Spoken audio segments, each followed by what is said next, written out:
IELTS এর reading মডিউলও কিন্তু খুবই ভালো ব্যান্ড স্কোর আনা পসিবল। কি বিশ্বাস হচ্ছে না? আসসালামু আলাইকুম, দিস ইজ নোহা। আজকে আমি এসেছি আপনাদের জন্য আইএলটিএস এর রিডিং মডিউলের কিছু টিপস এন্ড ট্রিক্স নিয়ে।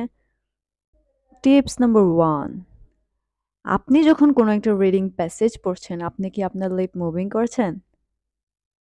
তাহলে জেনে রাখুন, মুভিং লিপস কিন্তু আপনার রিডিং স্পিডকে কমিয়ে দেয়। তাই আমি আপনাকে সাজেস্ট করব, don't move your lips while reading a passage. কারণ আমাদের হাতে জাস্ট 1 hour টাইম থাকে পুরো রিডিং টেস্ট দেওয়ার জন্য। So it would be better if you don't move your lips.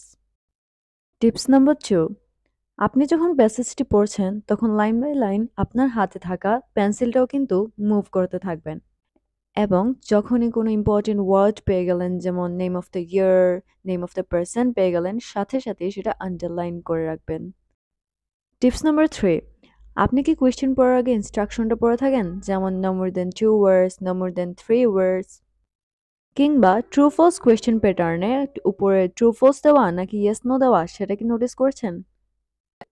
Tips number 4, অনেকে কোয়েশ্চনে যে কিওয়ার্ডটা দাগিয়েছিলেন সেই ওয়ার্ডটি হুবহু প্যাসেজে ট্র্যাক করতে থাকেন, যাতে করে আনসারের সন্ধান কিন্তু তিনি খুঁজে আর পাচ্ছেন না।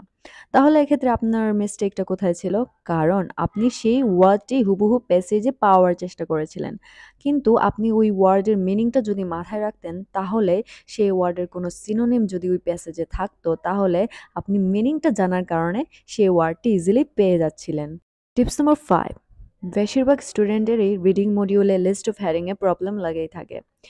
সেক্ষেত্রে আপনি কি করবেন? আপনি লিস্ট অফ হেডিংয়ে ওয়ার্ড ম্যাচিং নয়, আইডিয়া ম্যাচিং করবেন। দেখবেন আপনার লিস্ট অফ হেডিং কতটা ইজি হয়ে যাচ্ছে। সো ডিয়ার ক্যান্ডিডেটস, আজকের জন্য এইটুকুই। নেক্সট ভিডিওতে থাকছে আপনাদের জন্য আরও কোনো টিপস আইএলটিএস রিলেটেড। ততক্ষণে আপনারা সবাই ভালো থাকুন। থ্যাংক ইউ ভেরি মাচ সবাইকে।